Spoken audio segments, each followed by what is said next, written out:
Welcome, everyone, to another episode of Move, Crush, Count. I am your host, Scott Joseph.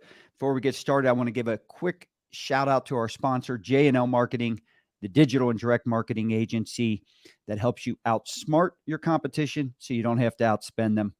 Do me a favor, check out jnlmarketing.com today so you can check out their innovative approach, and it'll show you how they can help you move the crowd, crush the competition, and count the money. Today's episode, excited to do it. I'll tell you what, when we do our leadership retreats and the mastermind groups with Business Bourbon and Cigars, leadership, communication always comes up. It's a nonstop. Every retreat, at some point, something points back to it. So today we've got a true expert in the field of professional skills with us, Mark Herschberg. Mark's taught annually for over 20 years at MIT. He's helped launch the Undergraduate Practice Opportunities Program.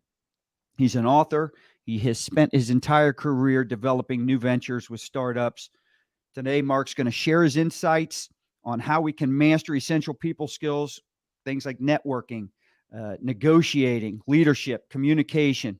So he's also going to discuss how to build an organization that fosters and develops these skills for success. So join me welcoming Mark Herschberg. Welcome to the show. Thank you for having me. It's my pleasure to be here today. Man, I'm excited about this topic. First off, what inspired you to get into all this? It came out of my own career journey. Early on, I knew I wanted to be a CTO, a Chief Technology Officer, and realized that to be successful, it wasn't just about being a good engineer. There were all these other skills, like the ones you mentioned, and no one ever taught those to me. We hear people say it's important, but they don't actually teach it to us. So I began to develop the skills myself, realized I should upskill my team when doing so. And MIT in parallel was saying, we have to do this with our students. So brought me in as I helped to create that program where I've now been teaching. And it's just been a parallel career. So I still build companies, startup and Fortune 500s, but in parallel, I've been helping companies develop these skills for years. Did you learn, Mark, that you were going to need these personal skills, communication skills? Because when you mentioned IT and then you realized you're going to need them, with the exception of my own IT team, of course, IT teams are not known for their great communication skills. So what happened for you to be like, have that aha moment? Well, it's certainly a stereotype and there is some truth to it. But it was recognizing as I looked at the leaders I admired and as I read some books, we didn't have podcasts and shows like this back then when I was starting out, unfortunately. But as I looked to the role models I saw that they had these skills and realized that I was lacking. I was also admittedly bumping my head against the wall a couple times because I didn't have and realized something's wrong here. And that's what really inspired me to set out and learn and improve for myself and quickly realize this should be for everyone. Let's talk a little bit about the importance of networking. For you, how does it play a role in terms of career and personal development, having success? People don't realize the power of their network. So many people think, oh, I need a job, time to go network. That's when they do it. There's a book by Harvey Mackay called Dig Your Well Before You're Thirsty. So the first mistake people make is they don't network ahead of time. They only network when they think they need something, which is wrong. But the second thing is to think of your network only for finding jobs. Now, we all carry cell phones. And with our cell phones, well, this is an extension of our brain. We think, oh, I don't have to remember some fact. I can just pull it up on my phone. This makes me more useful. I think of our network like our phone. When I have a challenge, a question, an opportunity, and I don't know the answer, I go to my network. I look it up in my network because my network is an extension of myself and my capabilities. And so it makes me far more capable because I have a much broader reach with what I can do. You are spot on here. I look at this, first off, I would say if I look back into my early 2/3 of my career, I've been doing this in the business world for a little over 30 years. and I say this repeatedly on a lot of episodes, I view the biggest mistake I've ever made was not networking or building relationships outside of my own clients and or suppliers, and of course my employees. But uh, I I can't even explain, as I look back and I understand the importance of this now, how much that potentially probably cost me. Um, whether Absolutely. Yeah, speed to get stuff done or just eh, how much more could have been accomplished. And It's been Go ahead. I say a mistake people often make, especially early on, we don't network enough. And often we do so with a narrow lens.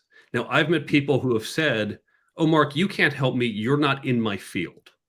Well, that's certainly not true because your network isn't just people you know, it's people they know as well. And you're right, I might not be in your field, but I may know a lot of people in your field. I might have friends or relatives or their significant Right. others who are in your field and can open doors. In fact, you might not know what your field is in 10 years. You might think, well, I'm a doctor, I'm in medicine, but 10 years from now, you might get fed up and say, well, I'm going to finance. I'm going to work at some hedge fund analyzing biotech firms. Now you're in a different field. So Yeah. keep an open mind with who you want in your network. And I will point out, you could be in your 20s or your 30s and fulfilling your why, but that doesn't mean it's your why forever. People change, and your responsibility and why you're here on this earth can change over time. And something that may have served you very well and helped you serve others doesn't necessarily mean that's the way it's going to be in 10 years, 15 years, and so on.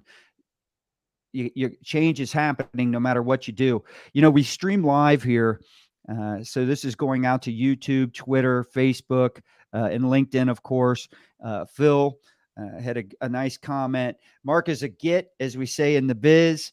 He has a question for you. What do you do to unwind when you're not cranking away at your career work? Well, thank First you, off, Phil.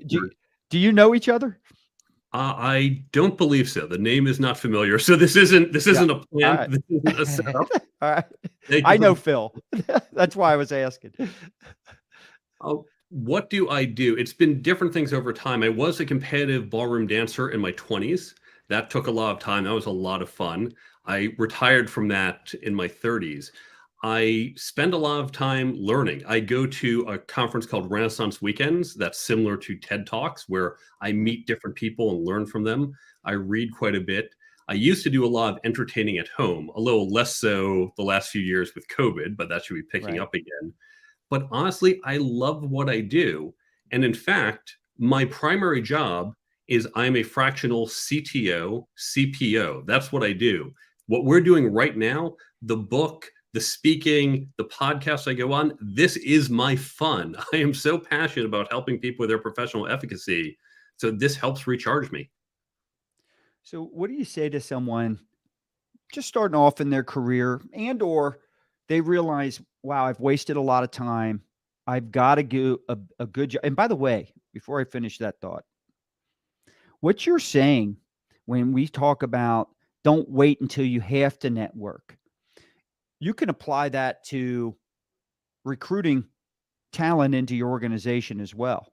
I see that the same mistake being made. Oh, we have to hire someone now. We just lost John. And so then all of a sudden you start recruiting.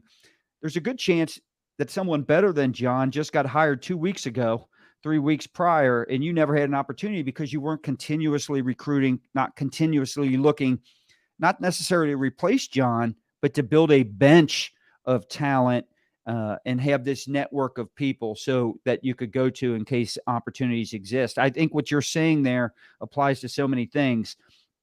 But now going back to my thought. So let's just say I'm first starting out and or in my own case, I let 20 years go by and I realize I've got to get better at this networking thing. It's not always easy for people. I think one of the reasons people don't do it is um, they lack the skill set and or don't know how to do it effectively. So what would you say uh, if someone's just starting out, how do they get the ball rolling on that? to where they can achieve some success with it? There's an old Zimbabwean proverb: if you can walk, you can dance. If you can talk, you can sing. And I would add to that, if you have a friend, you can network. Yeah. We have this stereotype view of networking, that montage we see in movies of someone goes into a room and starts shaking hands and handing out business cards. An hour later, he's got 20 cards. We think, wow, how do you do that? Well, he did because he was just throwing cards at people. That's not networking. That's exchanging information. Networking is about relationships. Yeah. You've all had relationships. Whether you're an extrovert or introvert, we all know how to have relationships with others. And so if you just take that mindset, because it's not about, hey, I need a job. Hi, nice to meet you, Scott. Can you get me a job? Oh, no, forget. Done. It's, Scott, nice to meet you. Tell me a little about you. What makes you interesting? What are ways I can help you? Let's build a relationship. I don't know if you'll ever help me in the future. I'm not going for that as my need, as my desire to meet you and get to know you. I'm just doing it for a relationship. Now, you can do that in big crowd rooms of 1,000 people if you're an extrovert. You can do that one-on-one over coffee or phone calls if you're an introvert. But we build that relationship, and now you're in my network. And now you're available should I need something in the future. I think it's important when you're talking to someone new, trying to build a relationship, that you very much make it about them initially. And so I'm sure you're going to get into some of this stuff, but one of the mistakes that I see make a lot of times is people go into a networking event and they just make it all about themselves right out of the gate. And it's just such a turnoff. It's like everyone knows to avoid that person like the plague. I mean, what are your thoughts on that? There's two parts to that. There's what you talk about and your desire. So imagine you and I, we happen to be at a bar, we don't know each other, and we sit down next to each other, we're having a drink, we start talking, have a good time, we hit it off well, go, hey, Scott, been so great hanging out with you. Really glad we met. By the way, this weekend, I got to go pack up my apartment. We got to carry that couch down 5 flights of stairs. I'm having people over going to help me pack and do that. So why don't you come over this weekend? We had such fun hanging out. You're smiling. You don't look like you want to do that. You're saying, Mark, look, it was fun hanging out, but no, I am not helping you pack up your apartment. We don't know each other that well. Our relationship's not there. On the other hand, if I call up my best friend from high school and say, listen, I need a favor. I'm in a bind. Can you help me move this weekend? He'd say, sure, because we've known each other for so long. But no one wants to meet someone and right after meeting, go, hey, I need a favor. Hey, can I borrow $20? Hey, can you help me move my couch? You need to build the relationship first. So the first thing is just what that mentality. It's not about nice to meet you. Here's what I need. It is, as you suggested, going in, hey, Scott, how can I help you? Now, I'm not going to show up and help you move this weekend, but maybe if you need advice on something, maybe there's something smaller I can help you with. Sure, I'll do that. Now, the second part of that, the content of what we talk about, everyone's favorite topic is themselves.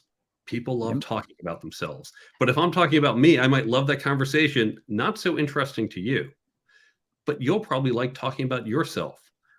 One thing that I've learned to do, and this, by the way, came from going on countless first dates in New York City, many of which were extremely boring. I thought there is something interesting about everyone. I thought, I'm stuck on a date with this woman. I got to stay here at least 30, 40 minutes or this will be rude.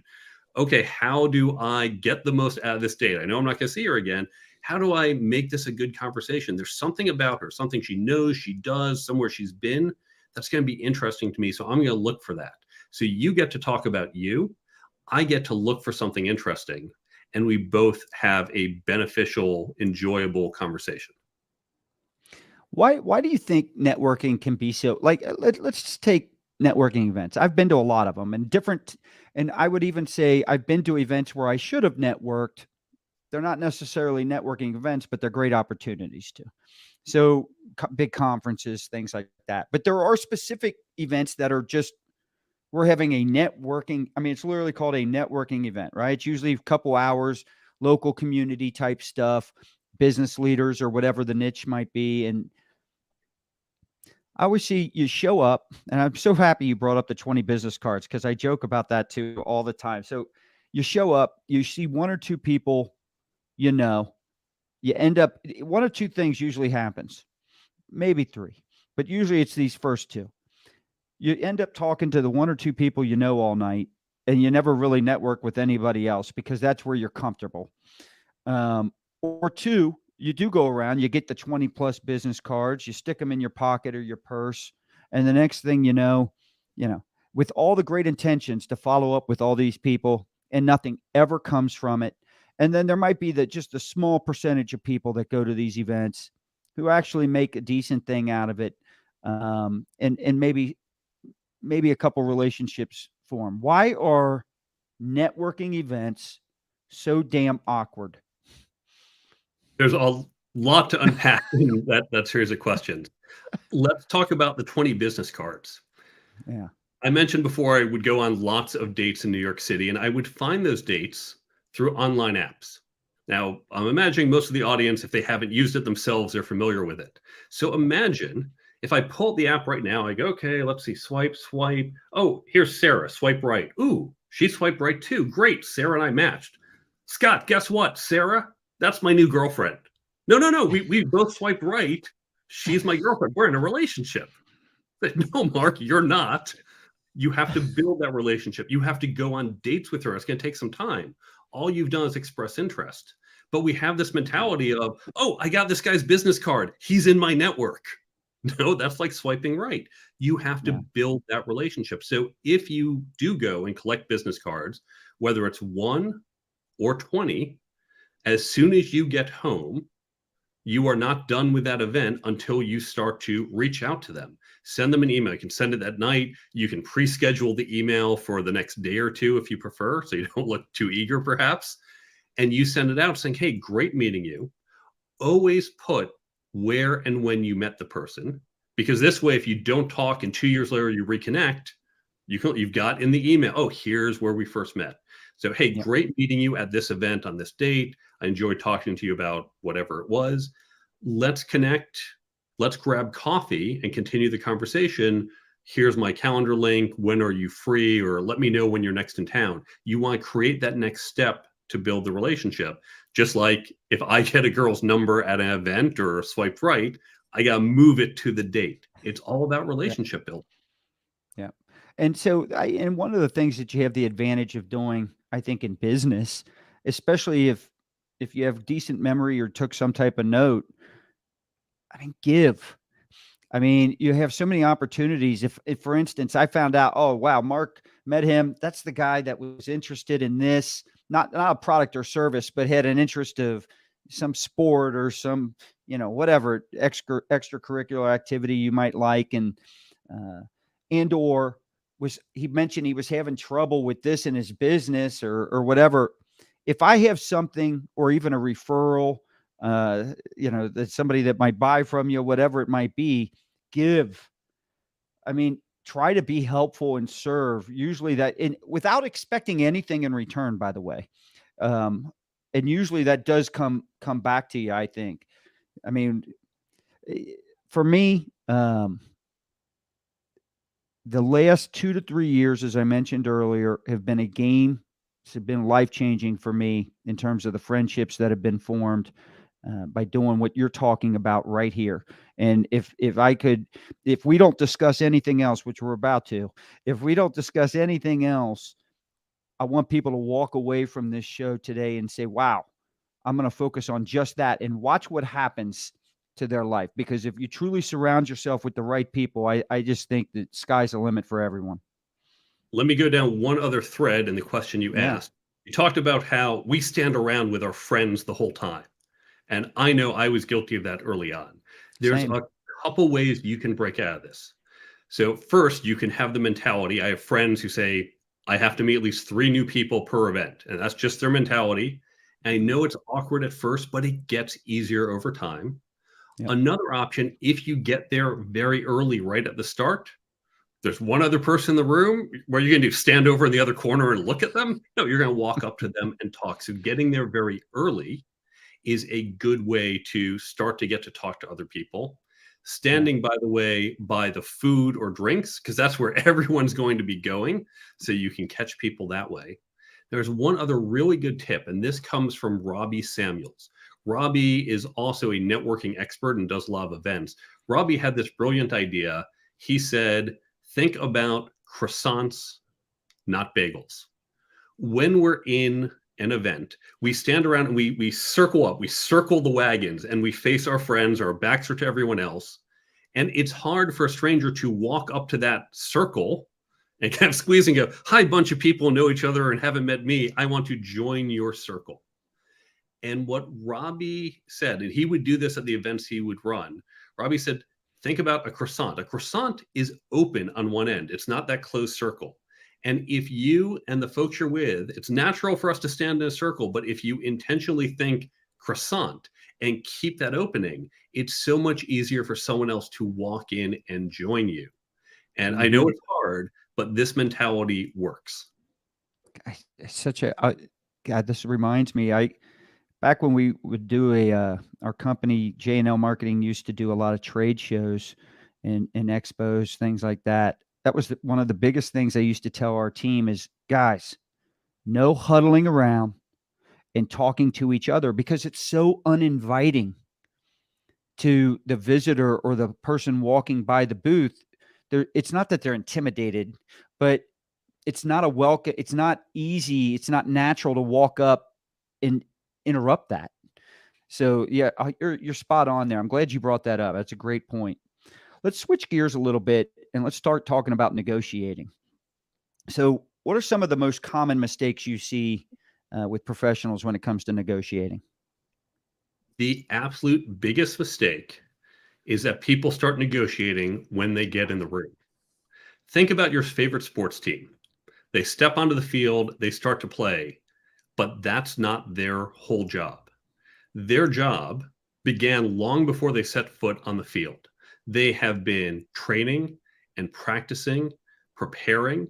Before this particular game, they probably sat down with their coach and said, okay, what do we know about the team who we're going to be playing? What's our strategy? What are they going to do? What might we do? How do we want to think through this? How do we want to prepare specifically for this particular game we're about to play? And as a negotiator, you need to do that prep work. So many people just walk in and think, well, we're gonna go when we sit down. Spending time before you go into the room, spending time thinking about your needs, your plan, what matters to you. Think about the other side, what might matter to them, how you can find agreement. That's going to help you prepare and lead to a much more successful outcome for both sides. Everyone's value system's different. And so, some people value security, some people value money, some people value, they love the risk. They love, and that list goes on and on, but how can someone be effective at negotiation without necessarily compromising whatever values they might have? I'm glad you brought up values, because this is important, whether it's in negotiation or in your leadership or in other areas. It's really important to think about what your values are. In fact, in my book, I have a whole chapter on ethics. And I talk about we need to define our boundaries ahead of time, because if you just kind of wing it, again, it's so easy to cross the line. If you think about the training that we've done as little kids, we all remember fire drills. Teacher said, we're going to do a fire drill, and everyone, we're going to line up and we're going to walk quietly, and there's no running, and don't use the elevators, use the stairs. And as an adult, I've been in buildings where the fire alarm has gone off and there's no shoving, there's no running. People walk briskly but calmly to the stairwell, and we all leave in a calm, orderly fashion because we've been trained. And so I'm going to step back from negotiations. We'll get back to that in a moment. But all of us need to understand, where are our limits? Where are our boundaries? What are our values? And at what point do we feel there's a line we don't want to cross? If you don't think about that ahead of time, when that alarm bell goes off and you're in a pressure situation, it's too easy to cross it.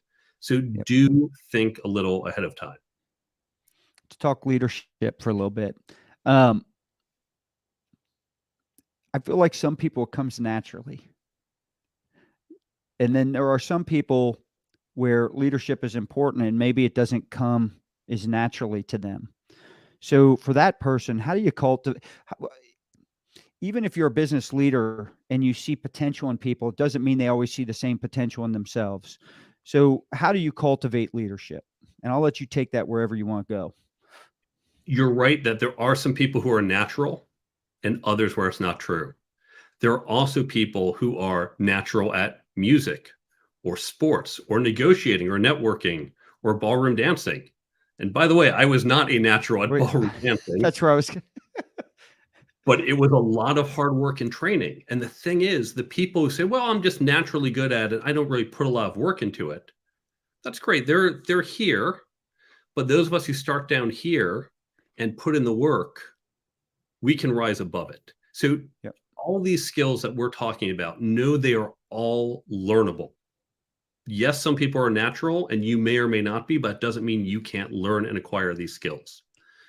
So with that in mind, you want to recognize the way we learn these skills, networking, negotiating, leadership, it's more akin to sports or to music. If you think about our education, it has traditionally been, here's a periodic table, memorize it. Here's the chemistry questions we're going to ask, and you know it or you don't. But when it comes to sports, I could tell you the rules to basketball, but it doesn't mean you're going to be a good basketball player. You need to practice, you need to drill, you need to scrimmage. And that's true of our leadership or these other skills by practicing. You mentioned you have a mastermind group. That's how you want to do it. You want to engage, because we can't say one afternoon, hey, everyone, I'm going to lead a totally different way. And then if you screw it up because it's new and you're not used to it, you can't go, okay, time out, everyone, forget everything I did this afternoon. That doesn't count. Yeah. We don't have a lot of that, but that mastermind group, that can allow you to do it. You know, you talk about repetition and practice, and that goes for just about anything as well. I mean, I've recently started meditating, and I am the type of person that I got a very short attention span. If things are flying in and out of my head left and right. So when I first started, when I did finish, I was calmer, but I was bored. It was just a boring, 15 minutes. And quite honestly, half of that, I spent most of my time trying to get thoughts out of my head. And so random thoughts, right? But the more I've done it, the more I've practiced it, I've actually gotten very good at it. And so that is something that I think applies to just about everything that you're talking about. And let's face it, if we're a business leader or a business owner, someone that demonstrates leadership skills versus someone who does not, when opportunities come up, the first people that come to our mind are the ones that have the leadership skills or that are demonstrating those. Do you agree with that? For me, that's the case. In that a lot of us as business leaders, we are almost overwhelmed. We're busy. There's so much stuff vying for our attention. So it's very easy. If you look around the room, you see who has their hands up. You don't think who didn't put their hands up who might have a better answer, because that's a lot of extra work. And so it is natural that we see the people who are demonstrating leadership. But as you're suggesting with your question, there may be people who have the potential who could be even better leaders. They may not see it in themselves or might not know how to get there. And as I'm going to say managers, I separate leadership and management. As a manager, it is our responsibility to develop those people who work under us. So you do need at a certain point to step back and say, let me reflect on the week, the month, the quarter. And one of the things I have to think through is developing my team who could step up into these needs the next week, month, or quarter, and how do I get her or him on the path to do that? So if someone out there in the audience that's either watching or listening to this show or this episode, and they know they're not great at this specific skill, leadership has not come naturally to them, but they do want bigger opportunities. They want great career growth. We mentioned practice. What are some specific things they can do that will help them become better leaders? One of my most popular articles is called Leadership is Not Atomic. And this is important. We talk about leadership as a skill, but there's no one thing. To use another sports analogy, what makes a great basketball player? They might be great at shooting. They might be great at three-pointers or free throws. They might be good on defense or passing or rebounds. General court sense, good team player. There's all sorts of different components that can go into it. And no two basketball players are equally good across these dimensions. So when we think about leadership, we don't want to think about it as a single attribute, but many things. So here's an exercise you can do. Start out by thinking about who are the leaders you admire most.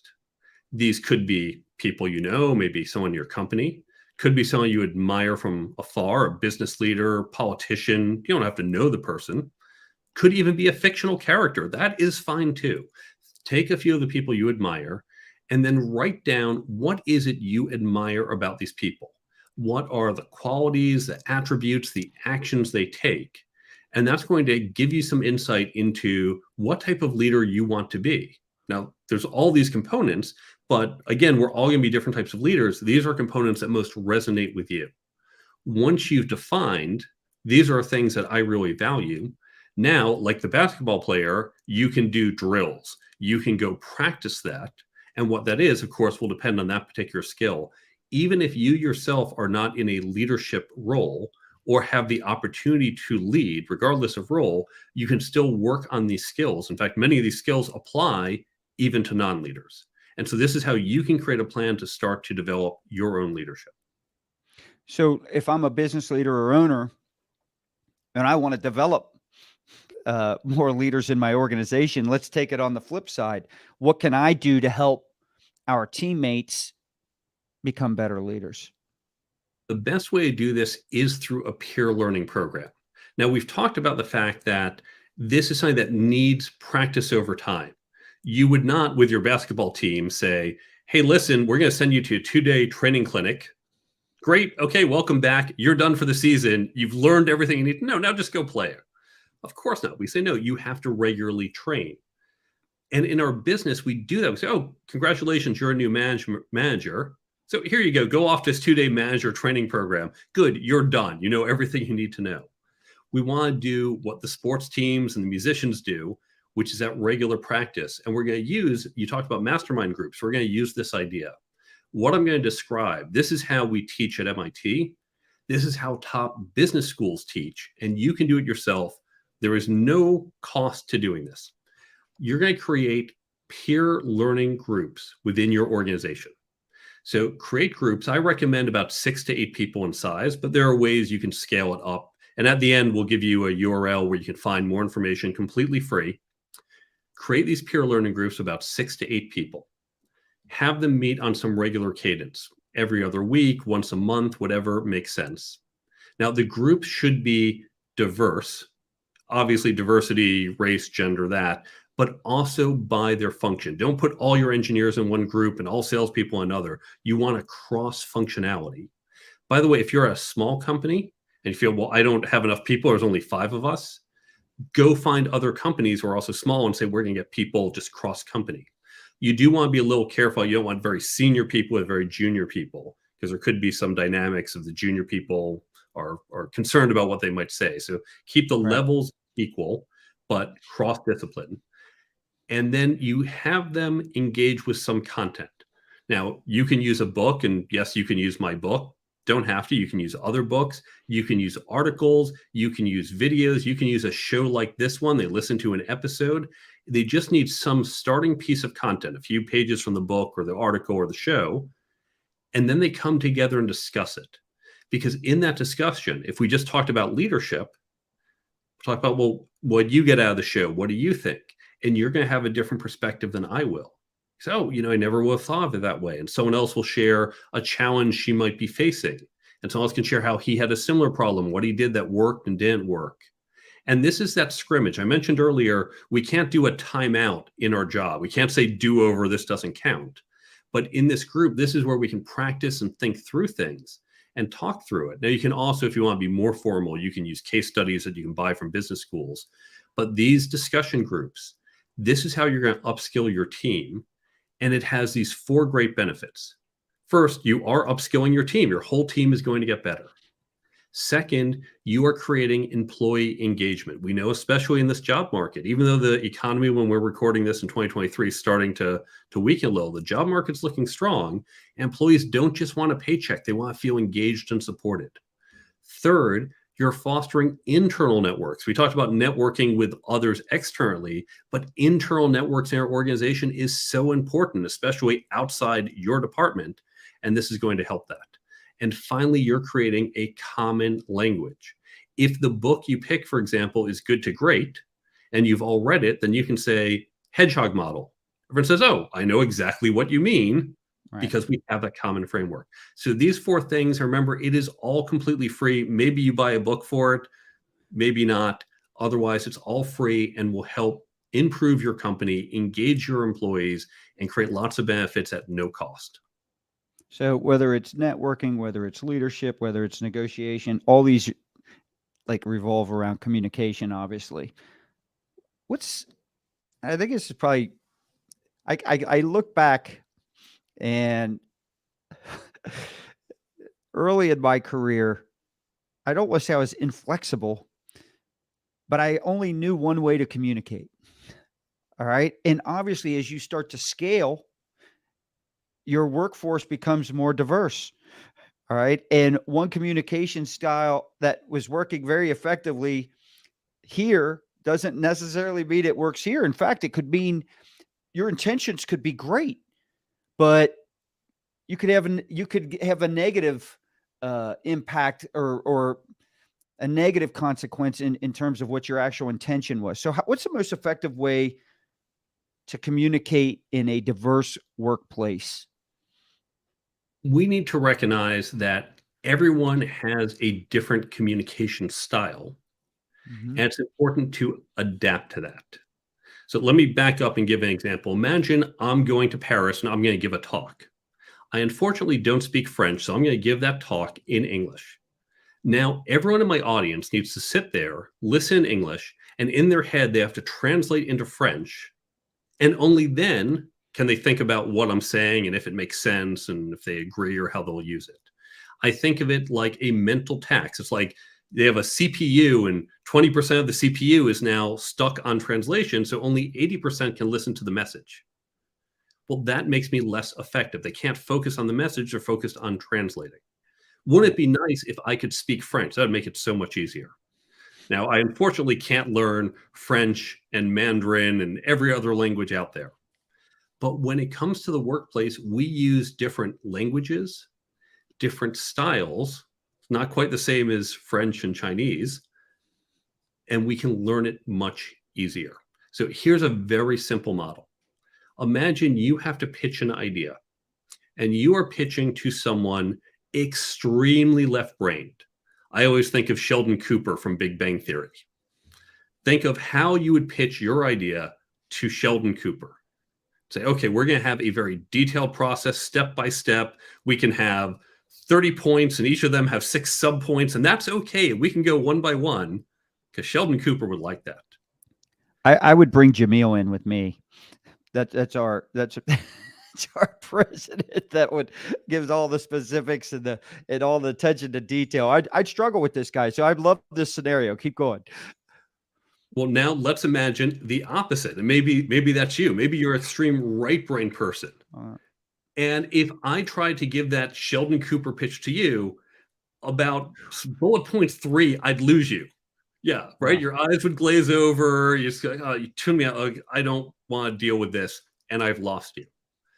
On the other hand, I might take a different approach. Maybe it's a story-driven narrative. Maybe it's more emotional, and that would resonate with you. Now, if I tried to do that with that left brain guy, same thing. Right. I'm going to lose him. And so we recognize the same message can be conveyed in, we're just doing 2 simple ways here.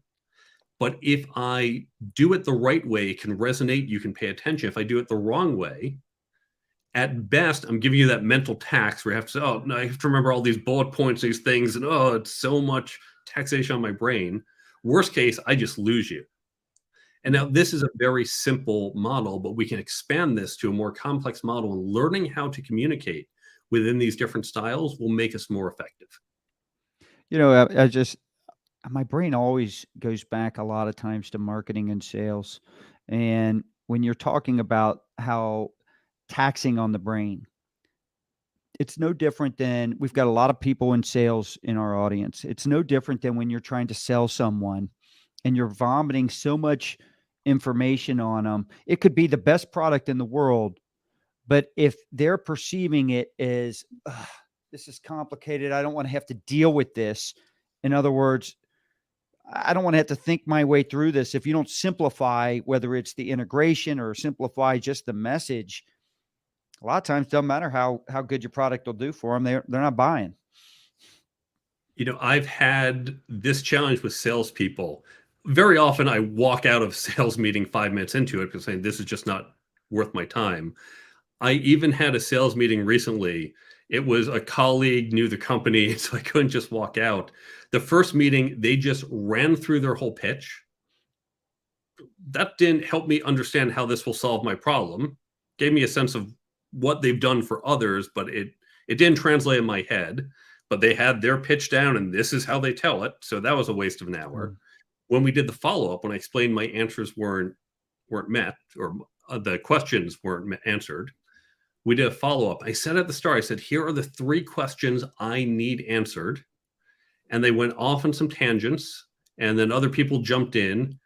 Hour and a half later, they came back and said, okay, so are we all good? I said, no, I asked you 3 questions at the start, and you did not answer any. You did not even listen.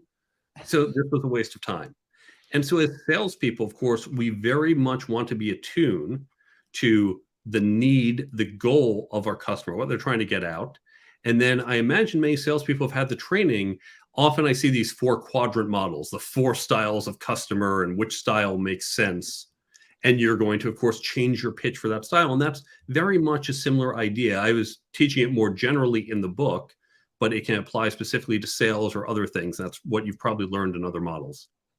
Well, that's what I was going to ask you is like, all right, so it's one thing to know how to communicate to these people, but you got to make sure you got the right person identified. So what are some quick tips to help identify who it is you're talking to? It begins by asking questions and listening. And by the way, this applies to negotiation as well. One of the best salespeople I ever worked with, this guy was amazing. He was a former Army Ranger. And now, if you know anything about Army Rangers, these guys, they're the first people in. They are the ones who are there where there's not a lot of support. First people in, and they've got to make sure everything's set up for everyone to follow. So they are organized. They have planned for contingencies. They make sure they understand what they're getting themselves into. When we would have sales meetings, before we went to the meeting, he'd sit down with all of us, say, okay, let's run through how this meeting is going to go. Here are the people involved. Here's who we have from our side. Here's who's on the other side and what we know about them. The meeting, here's the plan. We're going to go through as follows. And we're going to begin with, I'm going to introduce who's in the meeting. We'll do us, then we'll do them. And if we go through, here's the order we're introducing. Then I'm going to do expectation setting and say, here's our goals for the meeting. I'm going to check in with them, see if that's what they want, if there's anything else they need. Then we'll start, you're going to do this pitch, then you're going to jump to this. Then we're going to do another check-in to see if we're on target. And it was incredible. I've never seen anything like this. But throughout, he had a plan. He had check-ins to make sure that the plan was still heading towards the goal that worked for everyone, especially the client, and had fallbacks and contingencies. If they said, no, that's not what we want this, he had enough in his bag that we could adjust on the fly. So do those regular check-ins with your audience. It's a little hard when we're on a podcast and we only got 1 comment so far. Hopefully we'll get some others. But we want to make sure we're delivering value, because if I'm just talking for an hour and this is useless, it's not good for any of us. That's right. Well, I love the specifics that you're given. So talk to us. How does an employee get better at at communicating and being flexible and adjusting to, what are some specific things they can do? You want to think about not just an employee, any of us, right? I mean, any of us. Well, communication is a very big area. So we could expand upon what we talked about, where you think through different types of models and you practice different types of communication against these different models. How would you pitch it to that left brain person versus a right brain person? You can expand to other things. You can, within this peer learning group, you can work with people and say, hey, I want to try pitching to this, or here's my pitch. Tell me what resonated with you, what didn't, because in that little peer group, you're going to have people who have different mental models. But communication's more than just that. Communication can be a lot of things. We know it can be public speaking, standing in front of a large group. Yep. And this mental model can apply when you're on stage or in a one-on-one conversation.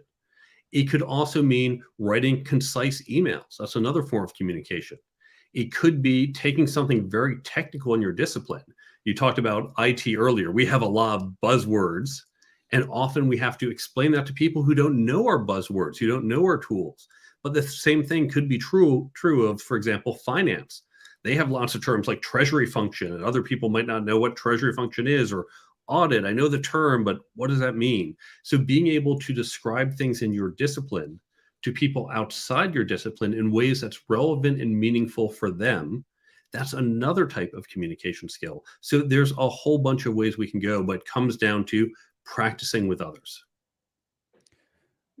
How important is it, like, if I'm talking to you and you're a fast talker, right? So no matter how I'm communicating, how is it? It's not just the words we say. In fact, how we say those words probably have bigger impact. So how important is it to kind of, I don't want to say match and mirror, but for the lack of a better way to say it, match and mirror the way someone's communicating with me to communicate it that way, with them? That's a really good question. Now, the day that we're recording this is the week that my friend's book is coming out, Like Literally Dude. It's by Valerie Friedland. It's a fantastic book. She's a sociolinguist. And so I've talked to her about this because now we're getting into sociolinguistics. It has been well demonstrated that people do tend to mirror, but there's a certain range. If you do something so artificial, if you think fast talking New Yorker and very Southern drawl, slow speaker, and you go too far out of the range, it could come off, I believe, as condescending. So you don't want to get too far where it just feels unnatural. But we all do tend to mirror in terms of pacing, tonality. Yeah. If you want to see an example of this, when you go to my website, we'll give it to you later. I've been on over 300 podcasts, I think close to 350 at this point. And you can hear me on different podcasts. A friend of mine actually was listening to a bunch and noted this. I'm going to adjust my style. I might be more professorial, a little deeper in my tone. I might be a little more casual and friendly. I could be a lot faster, or sometimes I'll talk a little slower because I will match the style. If there's a podcast, for example, where the podcast host just has a very slow and relaxed style, and I come in with my fast talking New York style, it's going to feel discordant and the listeners won't like it. So it's natural to do this. I think it is helpful. Just don't go too far. Yeah, be authentic to you. I mean, It's still got to be them. You're matching mirror to them, but it's still got to be authentic to. It's got to be authentic you, right? Exactly. Very true. Yeah, and then even the words you use. Like, for instance, if it's a horrible example, but if I notice that you always use the word clients and not customers, which, by the way, everyone should use, I'm not going to say customers. I'm going to say clients. I'm going to use your definition of, or the way you, the same words or language that you use to describe something, because you have an association to that specific word, and I want to make sure I align with that. Is that accurate? How do you? What's your thoughts on that? You have to be a little careful with that because there could be subtleties. So, for example, if you keep hearing me talk about low risk, we do not want risk. Hey, we're all about limiting risk. So you're thinking, oh, we're going to mirror that and limit risk. Well, what do I mean by limiting risk? Do I mean we're going to be on time no matter what, because I can't risk being a day late? Do I mean that we're not going to take chances on the project for a bigger payout? So if you're using someone else's terminology and language, there could be subtleties in how they perceive it. So just be aware of that. So that goes back to what you said earlier, though. Ask good questions. So in other words, someone says low risk. When you say low risk, how do you mean? So you've got to make sure you understand their definition. That's exactly it. And Yeah. always ask questions, because when you're doing so, you're getting more information Yeah. and you're letting the other person talk, which again, most people, they like to talk and it makes them feel better. Yeah. How can an organization or a business leader help encourage um, or support their team or your teammates, their employees to get them to learn these skills? What's the best way they can do it?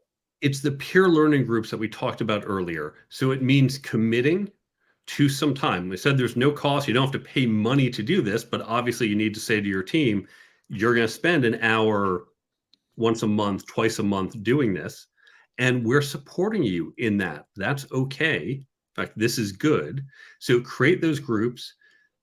Don't just say, well, the groups are here and do it, but actually commit to it. Have your executives do it too. Have HR support it. You can have these groups be self-directed. You could also have your HR function say, look, we're getting behind this. We're going to give you material. We're going to give content. Some companies like having someone from HR actually moderate the discussions. You can do that. But when you show you're putting your time and resources, you're being you as an executive or the company with its resources, that's signaling to your employees, this is important and we are supporting you in doing this. So create these groups and put resources behind them. So I'm all about things that are simple. I think to quote one of our frequent guests, Michael Porro, simple gets done. And so you created a Brain Bump, correct? That's right. And it's basically, talk to us a little bit about that. How can that help with everybody real quick? We mentioned that these skills are not one and done. And one thing I've learned in my teaching with shows like this, with my book, too often people say, hey, that was a great show, so many good tips. How likely are you to remember these tips 3 days from now? If you read my book or any book, are you going to remember 2 weeks later? There are some great networking tips, but you forget them a month later when you actually show up to the event. So we created Brain Bump, completely free app for Android and iPhone. And Brain Bump takes the key ideas from books, blogs, podcasts, classes, and talks, puts it into the app. It's like you went through the book with a highlighter, and it's got all the content there tagged by topic. So you can use it one of two ways. You might say, hey, I'm at that conference now. I'm about to walk in the room. What were those networking tips? Open up the app, hit the tag networking, and there are the tips. You've got them right there in your hand. You just flip through the tips, go, yep, okay, good, got it. I'm ready to walk in the room. Or it may be you're developing your leadership skills. Now, you don't know when or where exactly you'll use something. You got all this great advice from a book or a show. You can set up so once a day at a time you choose, you get a little notification on your phone. You don't need to open the app, and we don't send you notifications other times because that's annoying. So, okay, 9 a.m. as I walk into the office, I want to get one of those leadership tips. And so each day you see it. And by seeing it over and over, you get spaced repetition learning, the best way to learn, and it stays top of mind. So this is all completely free. We currently have about 40 books, podcasts, blogs, not individual episodes or articles, sets of them. They're all free. They're all in the app, including mine. So you can download it for free. You can get this put in your pocket to help you retain what you've heard or read. And later this summer in 2023, we know we're not adding as many books as people want. We're not adding them fast enough. So people will be able to add their own tips if we haven't yet added your book. All right, Mark, is there anything we haven't talked about that you think, you know what, we haven't talked about this, and we got to get this in before the end of this show that'll help somebody that's listening to this? I think we've hit the key things, which is those peer learning groups, to remember this is not a one and done experience, but that repeated exposure, whether it's through the Brain Bump app, whether it's through the peer learning group, or whether it's through just other continual learning that you do by listening to a great show like this or other means, that's how you're going to grow. I'm going to give one example to inspire you. Imagine you're 25 years old and you said, okay, I'm going to learn to negotiate. Get a little bit better. Maybe you read it in my book, maybe you did a different book, or however you learned it. And you have a job offer for $60,000. But instead of just taking that 60, you say, wait, I know how to negotiate. I'm going to negotiate for $1,000 more.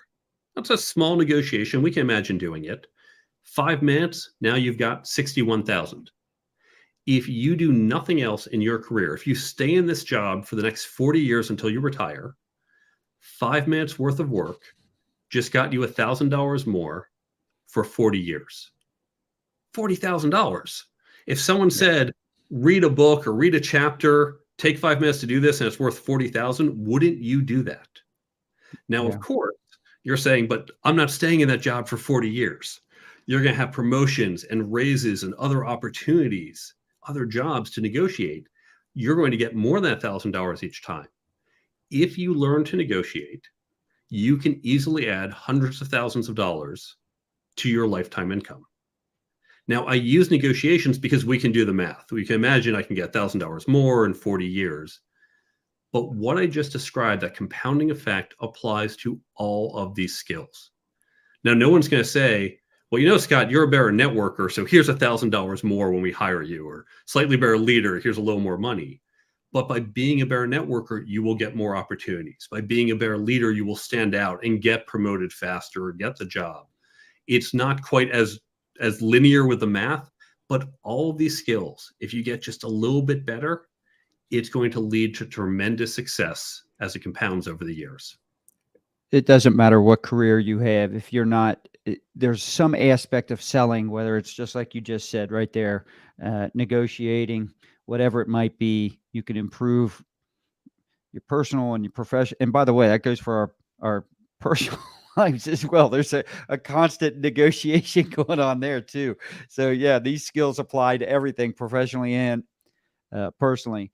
That brings us to an end to another episode of Move, Crush, Count, where we explored the power of mastering networking, negotiating. We talked about leadership and just overall great communication skills to build a winning organization. And not just organization, but our own personal development. Amazing guest today, Mark. Really appreciate you coming on and helping the audience. People can visit. I've got scrolling for the people watching. We've got brainbump.app.com scrolling at the bottom. But if you're listening and you don't see that, it's brainbumpapp.com. And then also they can visit you and reach out to you at thecareertoolkitbook.com. Is that correct? That's right. And at thecareertoolkitbook.com, there's a menu option for resources, and that has a page of completely free resources. The very first one is how you can create peer learning groups.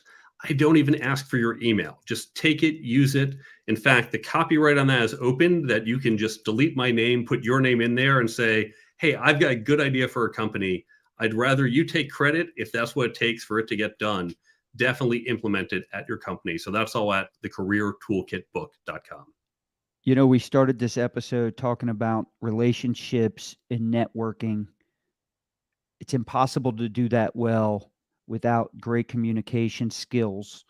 And so I really encourage people to go visit where you just said there, thecareertoolkitbook.com, and use these free assets that you're offering, the repetition, the frequency, and just constantly go at that. I cannot, just the relationships and networking alone, as I mentioned, has been a life-changing thing for me. And I thought I had it pretty good.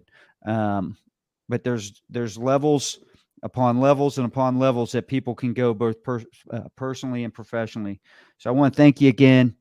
To the MCC audience out there, if you've enjoyed this episode, please visit us at movecrushcount.com so you can catch up on all past episodes. Also, so you don't miss future ones. We do a lot of live streams through Twitter, YouTube, Facebook, LinkedIn. Make sure you catch us there so you can stay in touch with the community. Special thanks to our sponsor, J&L Marketing, the digital and direct marketing agency that helps you outsmart your competition so you don't have to outspend them. Make sure you visit jnlmarketing.com so you can learn how they can help you move the crowd, crush your competition, and count the money. Thanks for tuning in, and we will see you on the next episode.